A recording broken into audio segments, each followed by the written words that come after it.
Hello friends, வணக்கங்க. இன்றைக்கி Sunday special என்னென்னு பார்க்கலாங்களா? பாருங்கள், முட்டை ஆம்லேட் போட்டிருக்கேன், வெங்காயம் போட்டு,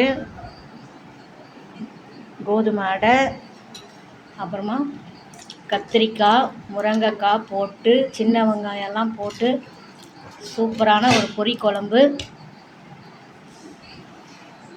அப்புறமா நல்ல அருமையான தயிர் மோர் கடைஞ்சி வச்சுருக்கேன். அப்புறமா அருமையான சாப்பாடு, சாதம் வடித்து வச்சுருக்கேன். இந்த குழம்பு தாங்க, புளி ஊற்றாமல் வச்சுருக்கிற குழம்பு. இது சூப்பராக இருக்குங்க இந்த குழம்பு. அவ்வளோதாங்க இன்றைக்கி சண்டே ஸ்பெஷல்.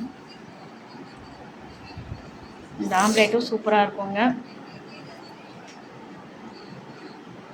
இந்த வீடியோ உங்களுக்கு பிடிச்சிருந்ததுன்னா லைக் பண்ணுங்கள், ஷேர் பண்ணுங்கள், சப்ஸ்கிரைப் பண்ணுங்கள். பாய். அடுத்த சமையல் வீடியோவில் பார்க்கலாம்.